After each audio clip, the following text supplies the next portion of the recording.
Good morning, good afternoon, and welcome to everyone from across the globe joining us to the second webinar session of Thema Talks.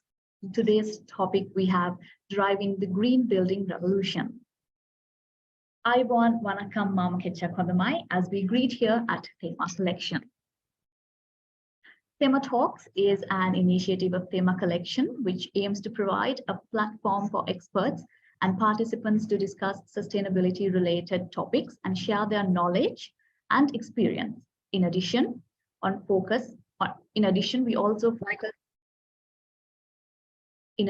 also focus on collaborating and making partnerships with different stakeholders to address the sustainability challenges and to achieve common goals.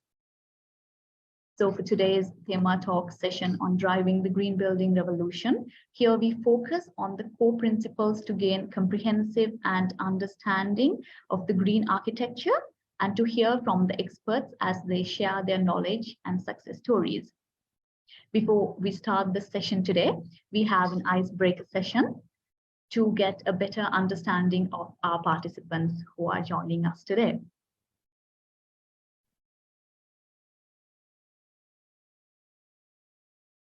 And we actually have two icebreaker questions.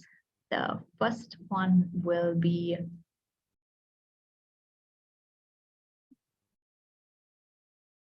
where we ask our participants where they're from, as in which sector they are from. The link is in the chat box, so kindly go to the chat box and let us know which sector you are from so then we can get a better understanding.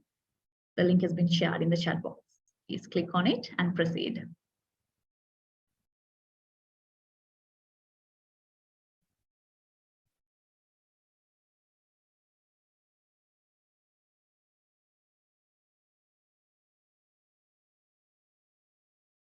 Okay, I can see our participants, universities, schools, and the private sector.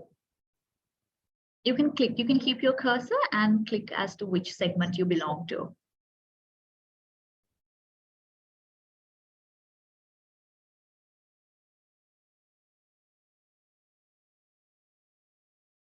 Okay, so I believe most of it is our students and from universities we have. That's, I think, a very positive sign. And if there's any more, you can select by keeping your cursor on the relevant segment you belong to. Moving on to the second question, which is your knowledge on the green building concept and process. For us to get a better understanding if this green building concept is something completely new to you, or you have a moderate knowledge about it, or you're very thorough about it. So we would like to know how interested our participants are on this green building concept. That's great. So we have from all ends, from the people with little bit knowledge to the high end. I think it's perfect combination where we can share our knowledge.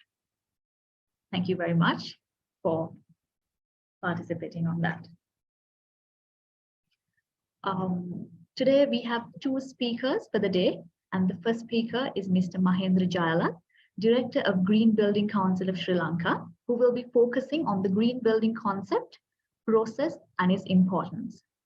Mr. Mahendra Jayala, over to you, please. Thank you.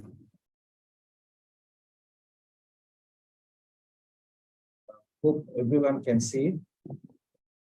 Yes, all good. Yeah.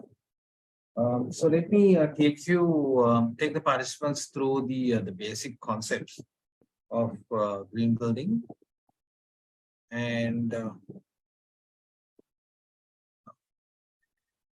I will touch on the impact of green buildings, the requirement for green buildings, and the benefits, the type of third-party certifications available, then the design objectives, and some of the stuff that we do, GBCS, CSL, Green Building Council of Sri Lanka, and also LEED. LEED is the one which is awarded by the United States Green Building Council, and then what is there beyond certification. So basically, root cause of major environment pollutions have led to green buildings. So basically, most of the issues related to over dependence on fossil fuel,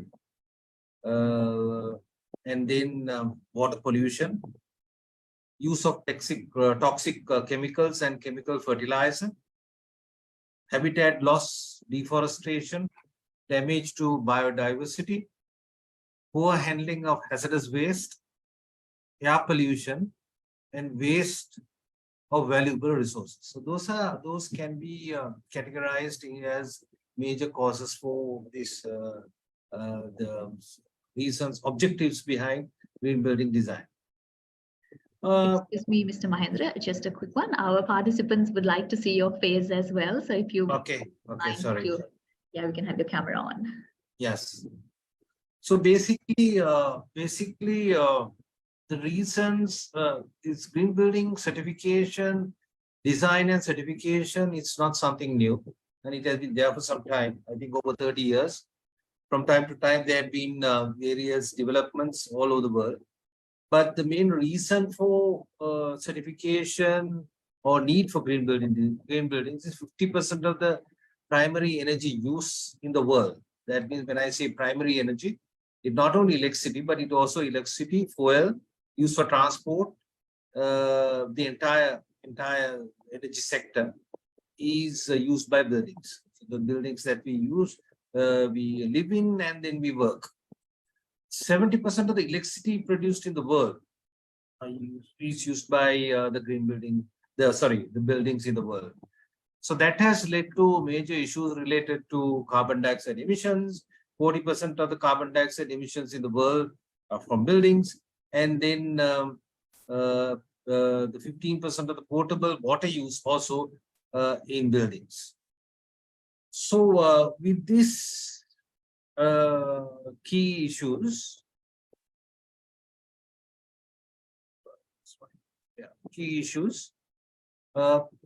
experts started talking about sustainable development goals. So sustainable development is basically designing its nature and looking at environmental sustainability, holistic resource management, various ways. But regardless of what you call it, the key word now is a sustainability. Now we used to call green buildings environmentally friendly buildings, but the more modern term or the latest term is sustainable. So if you are a sustainable building, are you designing to guidelines related to sustainability? That means a green building. So the green building, the word itself is a bit outdated now because people talk more about the total picture of sustainability. That's which is very important. Then the need for green buildings is technology is changing on designs and operations of building. Now, remember one thing, it's not only the design of the building, but it's the operation of the building is also equally important, because you can have the most modern building, most environmental friendly building, but if it is not operated, then it will go back to square one. Green buildings are becoming in the new era of construction industry all over. Now, generally 20 years ago, it came with high-rise buildings, office buildings, hotels, and things like that. But now it's gone to the industry, and most of the new large constructions are now green buildings, are designed under the sustainability portfolio. So basically, it also buildings need to be environmentally friendly, and the most important thing, it has got to be cost effective, not only to construct but also to operate. Now, and incorporating social benefit. So these are the need. I mean, I think most of you, at least large part of you, must be knowing that the first certified green building outside the US, the momentum started in the US in the latter part or the mid 90s, when they talked about these issues, and they wanted to see how best that they could address it. So then the United States Green Building Council came up with the first certification, and the number of buildings were done on a trial basis in the US. And the first building outside US was done in Sri Lanka. That is, of course, all of you know, it's Kandalama Hotel done by architect Jeffrey Bauer. So that is as way back as 19 I think 96, 97, that era. So every green building concept, whether it is the US based system or the Sri Lankan system, the certification or the gradings mechanisms got key areas. They are mostly common. So first thing is sustainable sites. That's very important, where you locate the building. I'll talk a little bit more about, give more details a little later. Then the other important thing is the next important, I would say, the energy efficiency, energy saving. Then it becomes water saving. Then the next one is resource efficiency. What are the materials that you use for the construction of buildings? And then the next item is the indoor environment quality. Indoor environment quality, you can have the best building, but if it is not indoor environment quality is not maintained inside, it will not qualify. So that's important. And of course, with energy, there's another one which is connected: use of renewable green energy for the site. That's very important. So the important thing is a building design with significant green building is a building which is designed to significantly reduce and eliminate the negative impact of construction and also operation. That is what is important,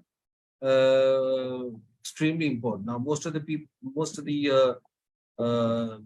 people think that it's only design, and we do a design, we get a certification, and then that's it. But it's not. It's operations also extremely important. So what are the key benefits of these? One thing is, most important thing is economic benefit. Now, abroad in other countries, when you look at different types of certifications, these are listed in an order of priority, but they start with environmental benefit. But as far as I think we are concerned in Sri Lanka, the most important thing is the economic benefit. Any green building must have at least 30% saving on energy and about more than 50% saving on water, the main utilities. And then apart from that, we have other benefits, the reduced maintenance because of quality of the design part of it. Those are important things. But the main thing is your operational costs are much lower than a normal building. And then the next one is environmental benefits. And environmental benefits is we use existing infrastructure, the maximum or the highest possible level, without trying to create infrastructure to support the building. So that's the thing. Then the third one is health and safety, because the environment of the building is done well to the standards. Health and safety benefits are always there, and people will be more comfortable, and they will enjoy the stay or occupying a building, which is these are some of the things on the third point. A number of international case studies done how the students in a green school perform much better than the others. And then there are things like in Sri Lanka, which is also done with the first platinum certified building industry, that there were records of 5 to 7% increase in productivity. So that itself is a thing. Then the other one, the final point is community benefits. As I told earlier, minimum strain on local infrastructure. We do not want to create new infrastructure to accommodate the building, We should be able to support the infrastructure, using the existing infrastructure. Example, if you are building or the construction is closer to a main infrastructure, that the roadways, waterways, water lines, facility to sewer and waste, all those things, that will have very little strain on the existing infrastructure. So those are extremely important thing to improve the quality of life of people. So the some of the I mean, this is, I have taken it from an international journal from the Green Building Council. There are records of energy use reduction as lower as 50%. But generally in Sri Lanka or this part of the world, you can easily achieve 30% in Sri Lanka. So that's correspond to carbon dioxide emissions. And then the other more important thing is the water reduction. And there is, the experts have predicted by year 2030, water will be a bigger problem to Asia than energy. So they say about 2 to 3 million will die in this part of the world without access to quality water. So that's a very. Then the most other common issue is that waste. We always use waste. We will use the waste to fill a landfill, which is extremely bad. So it's important that the waste is first of all reduced. Then the second one is recycled, and then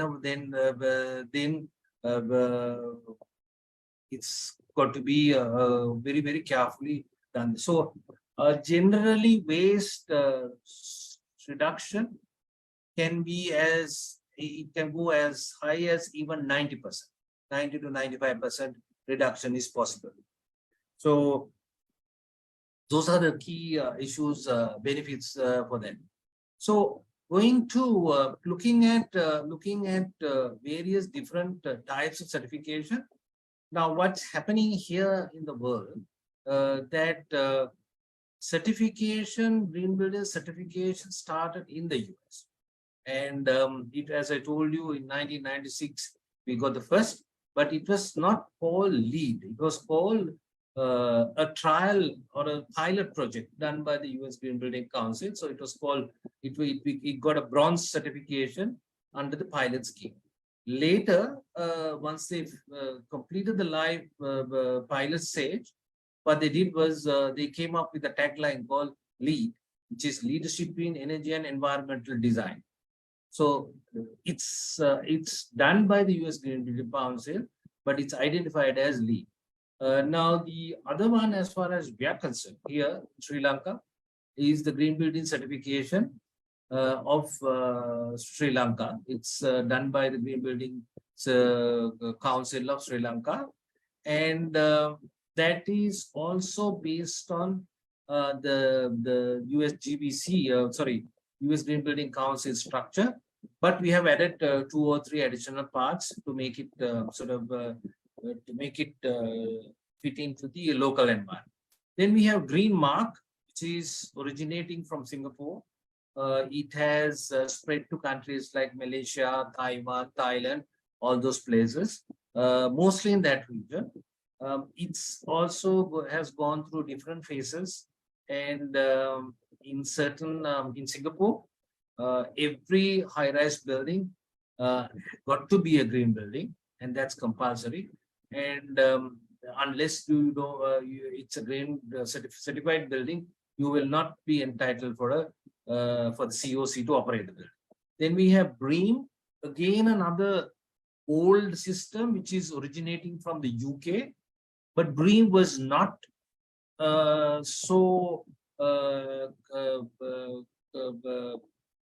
used in Asia because of various climatic problems.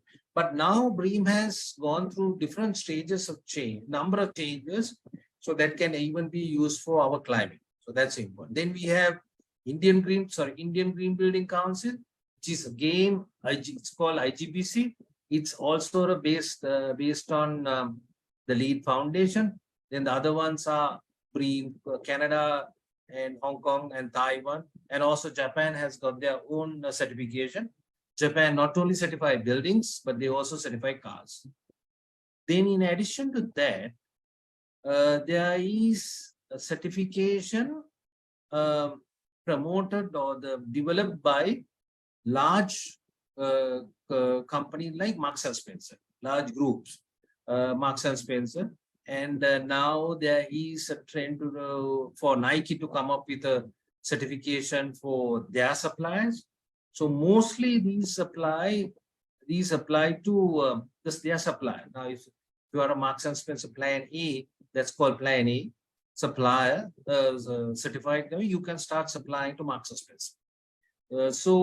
This is the thing, and Marks and Spencer has got a very aggressive CO2 carbon program, and by year 2025, most of their vehicles will be electric, and the suppliers has to come with at least 80 to 90% of their requirement, should meet the requirements of Plan A. So those are very, very aggressive. So almost except in this region, I think the Maldives is without a certification mechanism, and they have got their first green site certified on the LEED, and also that is a Green Building Council of Sri Lanka certified hotel. So that's one. And Bangladesh has just developed, but they have large number of LEED certified buildings for their export garment industry, and it goes on. Pakistan has their own, and so forth. So it's a very aggressive campaign from all countries. And now there's an organization called the World Green Building Council, and some of these country-based certification bodies are partners of the World Green Building Council. I think that information available on the internet, and you can just look at it this way. So with the Green Building Council, only the associations, certifying bodies can become members, not individuals. So, but they set standards for or guidelines for the certifying bodies to practice. There is also, I missed one here, ISO, which is the EU certification. 50,002 is also looking at reduction of energy. So that's another important thing. So one could ask, why was this third-party certification created? It's very, very important. Now, the most important thing is to facilitate positive results of environment and occupant health and other financial returns. So that was very important. So then they wanted to define green by providing a standard for measurement. Now, what is happening is I can do my building, and I can include some of the things which I think it is green. But then the developer or the consultant who's involved in the building should not say that it's a green building. So it has to be done by a third party. So that carries a lot of weight. So guidelines were set by the third party, and it was and they evaluated. So this also led to prevented greenwashing. Now, some people think, okay, I develop a building and then I have a lot of foliage or creepers hanging from my building, and that becomes a green building. That's not a green building. I must say that just a very basic example is the Nike training center at Imaze Fabric Park in Tulleria. If you really go in there, if you are not that much aware of the guidelines and the actual technical details of it, you will just looking from outside, you will say, what is this a green building? It's not a green building, it's just a box. And it was a 40-year-old warehouse, which was abandoned, and then MS took it and did it. But it has, if you really analyze it, it has got all the important features, and it became one of the cheapest cheapest buildings to renovate to LEED gold standards. So that's another thing. So those are the. So just because you have a lot of green and you are in a green this thing, it does not mean it's green. So you need to make sure that you meet the certain requirements, and that requirements only give the positive results. So we, as in the certification process, we use a design guideline. You can't just design something, so you have to design guidelines. So you need to follow the design guidelines to get certificate. And then once it is certified, they recognize leaders, and it really becomes market value and recognition. And then you can brand most of the apparel factories in Sri Lanka and world over. I think about 90% of the apparel factories from Bangladesh are certified, green certified. That's for their what you call market value.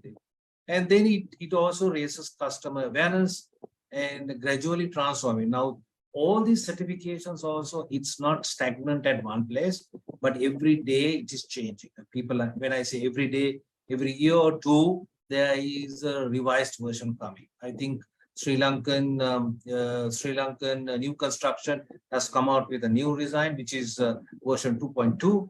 And then for existing building, there's a new revision coming. And the LEED US Green Building Council, every 2 years, there is a revision. So that's what is important. So it takes you through, and so it is important that you are always up with the latest technology, and to get into the certifying mechanisms. So if I just go back, other than if you take leave Kandalam Hotel out, that was one of the unique hotels, and for Sri Lanka and even to Bangladesh, the green concept came about, I would say early part of 2000, mainly because of the RNG sector. RNG sector is ready-made garment sector. Now the issue related to that was the garments RNG sector based in the US and in Europe had a lot of problems with labor. So in the 80s, the labor costs were increasing, and they couldn't sustain the business. So what happened was, early part of, or the middle part of, or the latter part of 80s, they started shifting these factories, RMG sector, to countries where the cheap labor is available.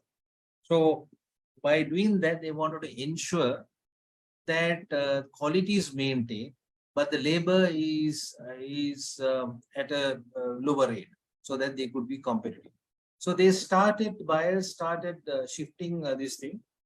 And however, as you know, that initial status of RNG sector had material coming in, accessories coming in, and in countries like Sri Lanka, Bangladesh, labor was used. So again, the margins were low for us, for the producing the people from Asia. So it became very, very competitive.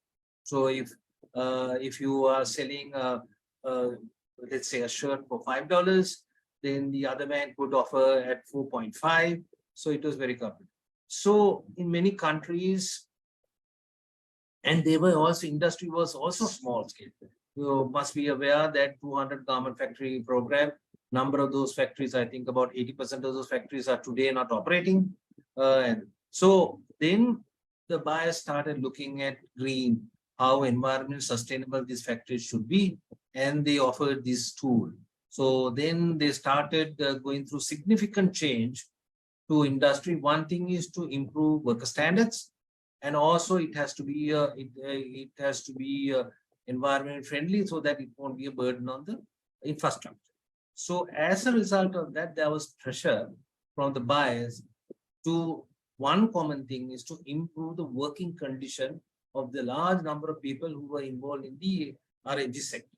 So that's how it is started. I think in Sri Lanka, the first green RNG factory came from Brandex, and then it was closely followed by MAS, and then it went to Hydromani, and we put on like that. Now, of course, there are a few factories, but most of the factories are operating and are green certified by the US Green Building. Then, after say about 10 years, Green Building Council of Sri Lanka was formed, and it started. This thing initial was very similar to LEED, and it started introducing the certification to commercial buildings, banks, and other institutions. So that's how it started. So the benefit of certification is very important. I mean, if I go in detail, quality improvements of finished products, that's extremely important because we are having a higher productivity.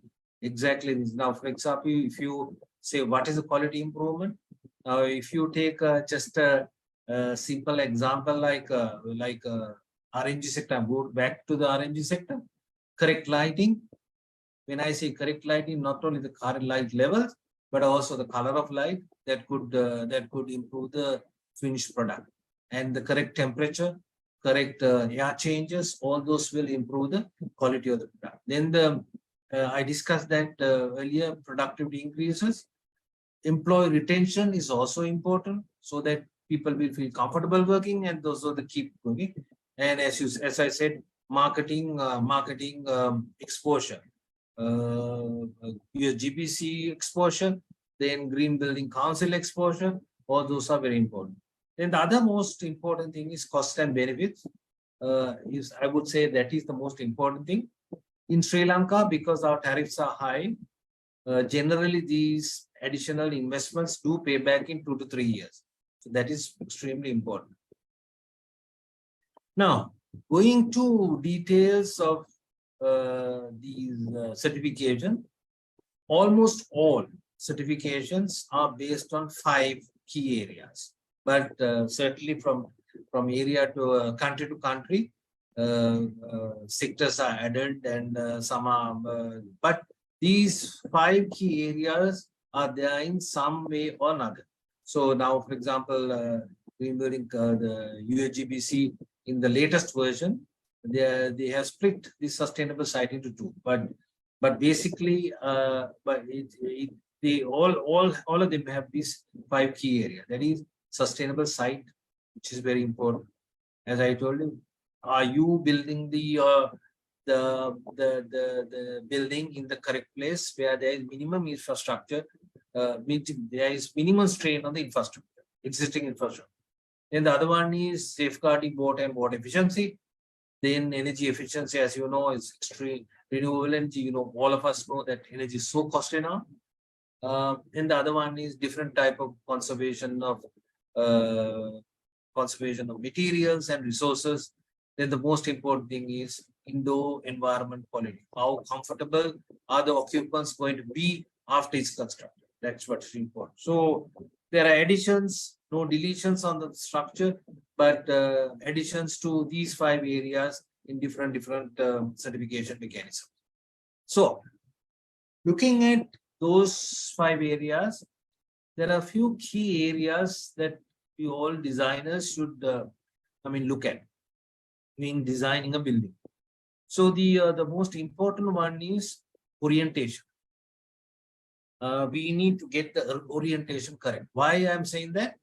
To be what you call environmental friendly, we should be able to take in as much light as possible from the sun, but not the heat.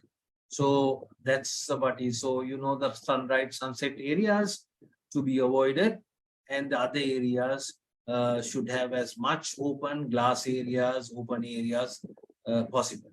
Now this is generally we know, but it's a significant thing. Now that has so many other direct and indirect benefits. Like for example, if I can have lighting, avoid heat as much as possible, you won't be able to eliminate it, but avoid as much as possible. I'll have the huge benefits on my energy bills. That is, my air conditioning will be lower, and other matters like especially air conditioning will be lower. And on top of all that, if I have daylight coming in, I can reduce artificial light, which is also the second most important. Then we have water efficiency. What is, again, I told you, is a very important this thing. There are different ways of conserving water. Like we move from toilet fixtures to landscape. All those are important things in this thing. So, like for example, in a country like Singapore, which is surrounded by sea right down, their biggest issue is water, because they don't have adequate quality drinking consumable water. So they have to buy water from Malaysia, and it is compulsory. Any new construction should have water saving fixtures. Now you use water saving fixtures, you will aerate at the end of the tap, and it shows that when you open the tap, you feel that the full water is coming, but it's not.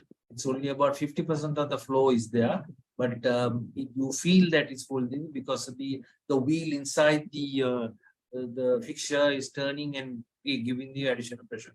So those are compulsory in Singapore, but not in Sri Lanka. But if you go now, if you have the other one like WCs, you have dual flush small tank. So that's again. Then there is the landscape. It's important, the landscape, when you do a building in say some part of remote part, that we should use native plants. Should not import plants from the other side, other areas, like plants go in Varelia under that climate should not be planted in Colombo. Not that it planted in Colombo can be seen, but it's not recommended. So that it will need a lot of water to sustain the plants. So those are some things that you should be avoiding. Then we have stormwater quality and quantity control. There is, how do you do that? And you have also all stormwater which is going out from your side during construction and after construction should only be water, but it should not be carrying any paper or plastics or these bags, polythene bags and things like that. So it has to be filtered and set out. So, and also you have to minimize the quantity also by having various other rainwater harvesting. Now, as you know, rainwater harvesting is compulsory in Sri Lanka, and there are so many other things so that collected rainwater can be used later. So the other one is heat island effect, roof and non-roof. Always use lighter color roofs so that heat impact coming into the building is less, and also then outside.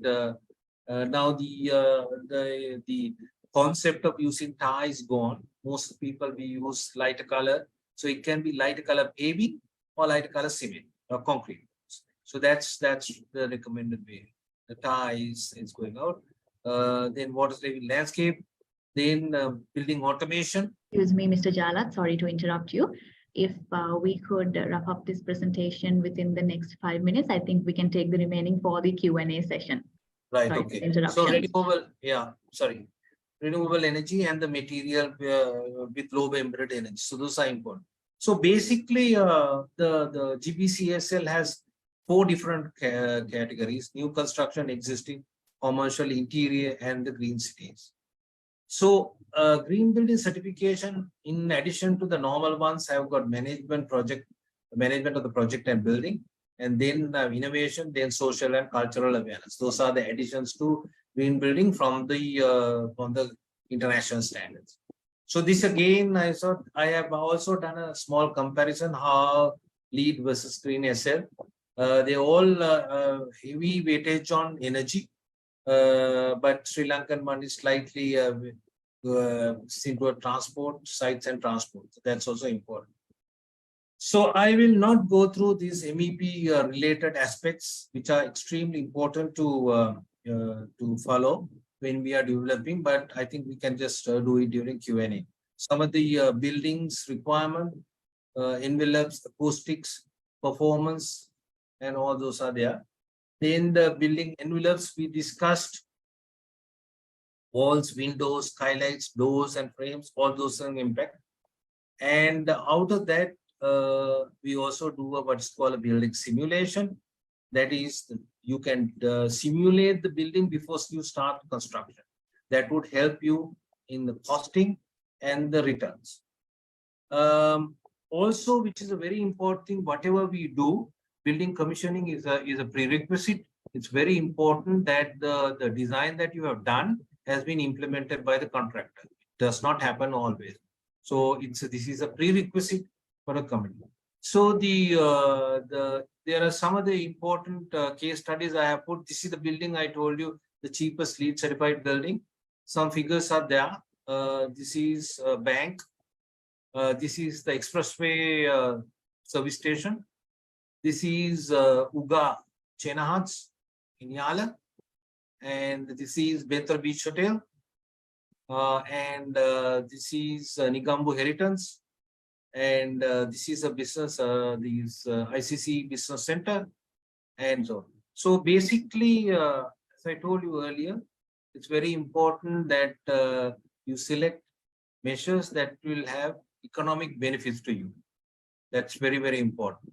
And then the final one is when you have a certification, it's also important to maintain it and monitor energy and water saving and ensure that the performance is retained throughout the city. Otherwise, it will be useless. So I think the final one is the barriers. We have one thing is there is additional cost. So you need to say that they can be recovered, and lack of expertise and knowledge. We are the Building Council of Sri Lanka is trying the level best to do that. And currently, of course, there are no incentives. So I think certainly there will be, that's something which is lacking. Okay, I think that's a lot. Any other things that you would want clarification, and we can I think discuss during Q&A. Thank you very much, Mr. Jailath, for sharing this expertise, knowledge, and insights with us. Definitely half an hour of your presentation is not enough to do justice. I think we'll have to add more in our next session. So thank you once again for sharing all that information with us. So the next speaker for the day is Mr. Kasun C. Pereira, the Group Architect of Thema Collection, who will be talking about our success story at Wild Glamping Galloya, which was awarded the Platinum certification from the Green Building Council of Sri Lanka. Over to you, Kasun. Thank you, Jaini.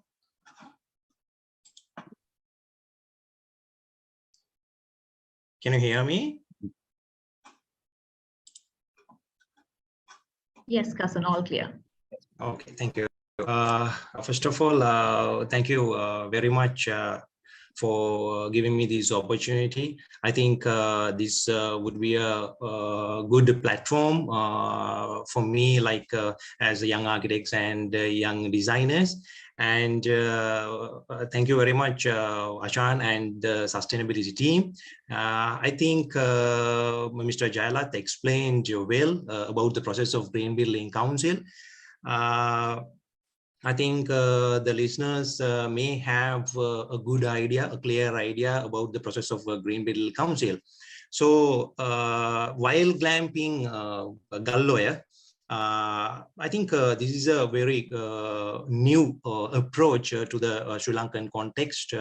Glamping means glamorous camping.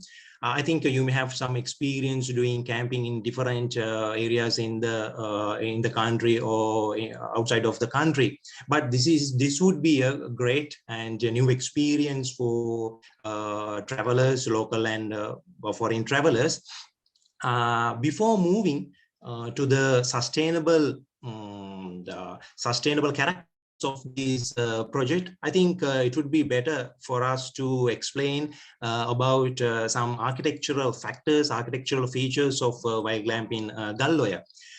Actually, the main primary aim of this project is to uplift the eco and agro-based tourism in Sri Lanka through a sustainable approach. And if my memory is correct, I think in our previous session, Mr. Janith explained about the 3 pillars of sustainability: people, planet, and profit. So we have mainly focused on these characteristics while constructing this project. When it comes to the site or the location, it is situated in 30 acres agricultural land in Ratugala in Mondragala district. So I think there are 31 kilometers from the Bibila town. So I think it might get 30 or 35 minutes to reach the wild glamping Galloya. And I think you can identify a number of tourist attractions, including Galloya National Park and Reservoir, and Veda's Heritage Center in Ratugala, as well as Rajagala Ancient Temple. So it is very important to know about these characteristics, to know about these attractions, because in terms of environment and in terms of social as well as cultural. There is a very simple brief. As you can see, actual website is the bird eye view of the layout, and there are mainly 10 tented camps, including 3 family tented camps and 7 double tented camps, as well as there is a very linear shape authentic restaurant with a curved bar, and there is an infinity pool. And apart from that, we have created some tents for staff and and for the drivers, as you can see in this picture. So this is the main layout of the restaurant, as well as family and double tented camps. It's very simple form, but we were trying to get a maximum views from the outside, from the surrounding. That's why we were trying to use. That's why we were trying to design that kind of simple forms. I will explain about the concept and the approach of the wild glamping Galloya project. This is actually the site is located in a dry zone in Bibila area, and there are a number of mountain ranges and savanna forest, as well as there is a water body called Ramakan Oya. And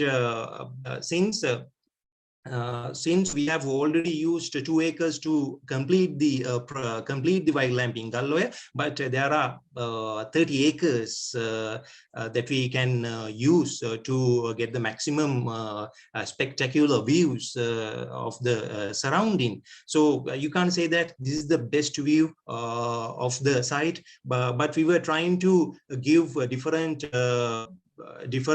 views and different locations. That's why we were trying to get a curved shape like this.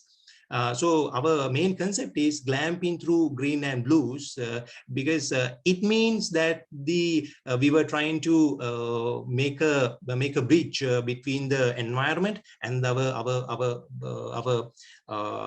glamping site. So we considered about the shape of the roof as well, because we were trying to get the shape of the mountain into the site. And as you can see on the presentation, their indigenous houses are very simple, and there is a very simplicity So we were trying to use that simplicity into our buildings. That's why we used. That's why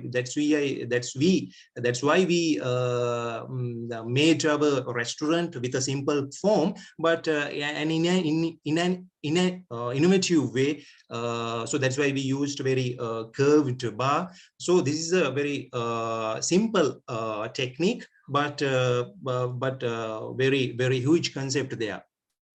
And when I talk about the materials, as Mr. Engineer Jalat explained about materials play a major role in green buildings. So for the floor, we have used terracotta. Especially, we have used environmentally friendly, eco-friendly materials like cajuns, terracotta, iluk, and especially timber. As you can see in the restaurant, we have used timber for the main structure and the roof as well, because it was very useful for us to minimize the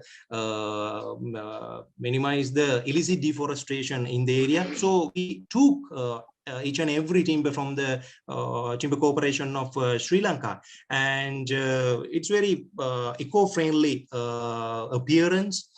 So as you can see, this is the bathroom of a tented camp, and very simple materials have been used, and rubble for the floor. So very simple, and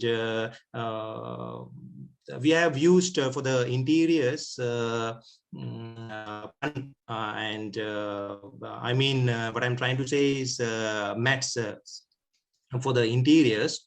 As you can see, this is the family and double tented camps. Inside of the family and double tented camps, very simple interior setup, but we were trying to give a luxurious ambience inside the tents. Because this is not just a camping site, this is glamorous camping. So I think the travelers, the users, the clients can experience in a different ways when compared to other camping sites in Sri Lanka. So this is the inside of the restaurant. So as I mentioned earlier, very simple interior. Especially we have used golden deco, which is an endemic species, can be found in Nilgala and Ratugala area. So and the client, especially Thema collection, and I would say that it should be mentioned about Mr. Chandra Vikramasinghe, who is the chairman of Thema collection and who is the main character of this project. And he wanted to use the flora and fauna found in Nilgala and Ratugala area into the design. I think he did a great job, and thank you very much for supporting us to make this project very beautiful. So this is the I think most important of the presentation, because this shows how we got the Platinum Award from the Green Building Council of Sri Lanka. So we have used solar energy, solar panels each and every tent. Especially there are 14 now. There are 14 solar panels. So I think we can fulfill more than 80% of energy through solar energy system. I think very important for a green building characteristics. And the second sustainable point is that grey water purification. So as Mr. Jagat explained, there is a grey water purification because we used water from wash basins and shower areas to systematically recycled, and it is reused for WCs. I think as I explained earlier, this is a dry zone, so we should concern about the water energy, water resources. So this is a wonderful example for getting the Platinum Award from the Green Building Council. and GAP, drip irrigation and the composting. GAP means the good agricultural practices. Good agricultural practices is so there is a very good definition of good agricultural practices. So it is the environmentally sound, economically viable and socially acceptable agricultural products. So that's the main definition of good agricultural practices, and it promotes sustainable architecture. It promotes sustainable agriculture, as well as it protects workers' health from I think poisons and other chemical improper use of chemicals. And drip irrigation system is also very important, and it is saves. I think it is very important to save more than 60% of water usage, and very important for us to doing agriculture in the site. And it prevents soil erosion as well. I think you have a great idea about the composting. This is actually agricultural. This is an agricultural area. So we, as architects and as designers, we should concern about our waste. So we are doing composting at the site because it would be very important for us as well. And water detention and the soil detention is very important. So we have created some paddy fields on the site, and we have also created some water retention ponds. So since this is located in a dry zone, so rain season only for 3 or 4 months, and 8 and 9 months I think the area has a very as I mentioned earlier, this is a dry zone, so this is very important for us to save water. And there isn't any doubt about it. This is a very open structure, and it comes a natural light and ventilation throughout the day. I think not only about the restaurant, but also about the bathrooms and the inside of the tents. It is naturally and naturally ventilated throughout the day. And this part is also very important. So sustainability is I think sustainability has the main 3 characteristics, especially how we concern about the environment, how we concern about the economical background, and how we concern about the community engagement. So Vedda people, called indigenous people, they did a great job. I think they were with us. They doing actually a great job, and I think they were with us from the beginning of the project as well as the now. I think the property has more than 25 or 30 workers. I think they did a great job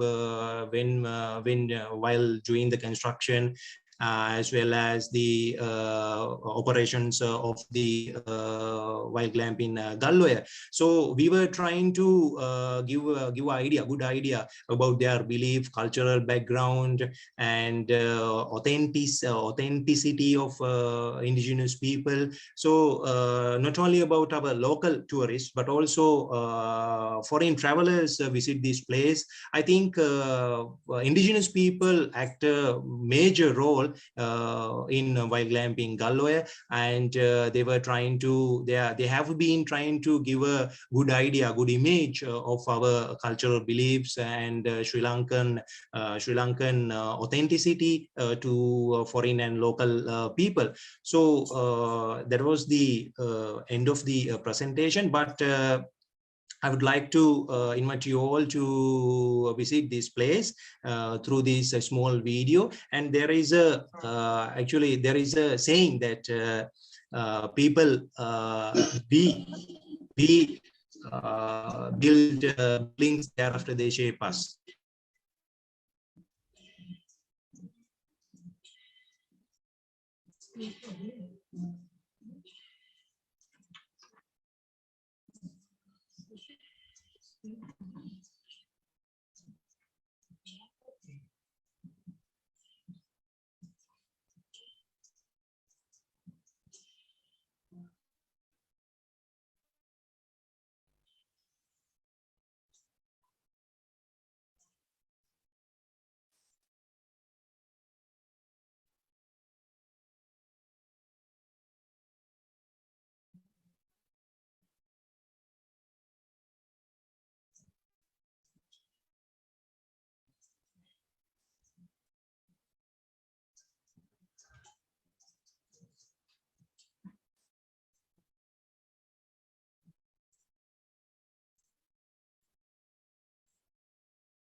Okay, thank you very much.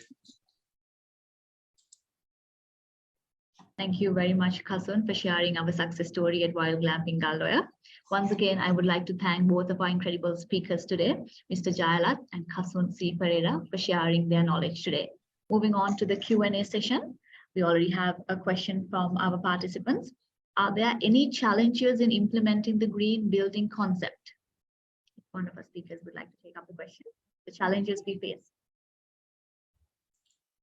You want me to take it? Oh, okay. Sure, Mr. Jayalat. Yes. Yes, I think there are challenges. I think the biggest challenge is the cost. Generally, a green building will cost more than a standard building. So it's extremely important that you calculate doing things like building simulations and to show to the client that it can always be recovered in a matter of short period of time. Now, this particular question comes up with people will say, who will ask for this thing? But amazing, if you take big companies like John Keel's, Akin Spence, Jetwing, they will always ask this question at the decision-making level. Okay, I'm going to invest something and it's going to get a certification. What is the additional? How can I get my return? So it's very important. The most difficult thing is to, and it's as designers, we should always make the cost minimum as possible. Now, for example, there is this story of different levels of certification. We have silver, gold, and platinum. People always think that, okay, if you get platinum, it's always good. But platinum has a cost part of it. Even on the other ones, like the silver and the gold, basic requirements to become green is included as prerequisites. So you have to make the prerequisites. So the other ones are tradable credits. So that is which is. So the most important thing is the cost. Building a building for green certification in a cost-effective way is the most important thing to in this business. Okay. I think there were some challenges when doing the construction of the Wild Glamping Galloya.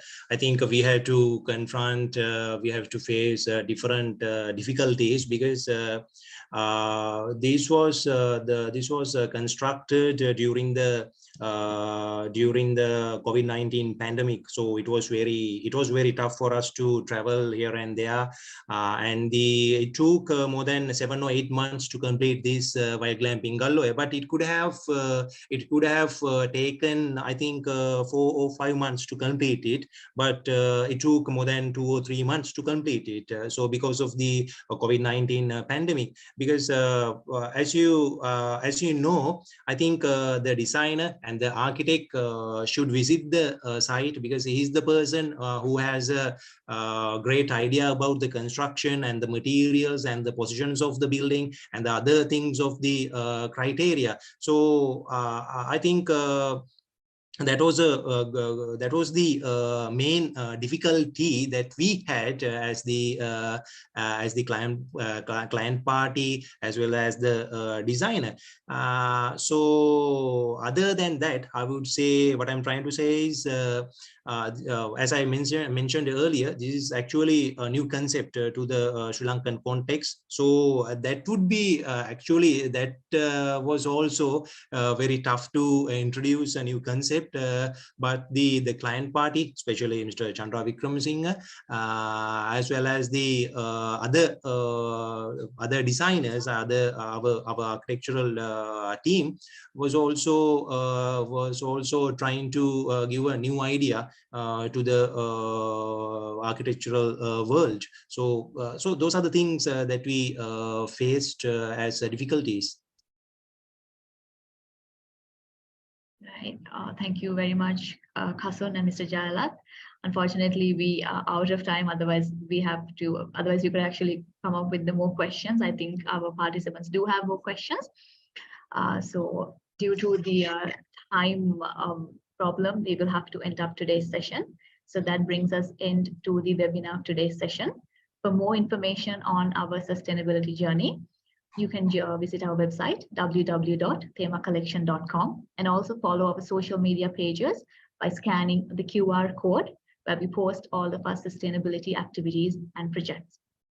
Thank you once again to both of our incredible speakers, and both the presentations will be shared with our participants, so we could have a better understanding, and for any referencing, you could have a look at our presentations. Once again, thank you everyone for joining. Have a pleasant day. Thank you.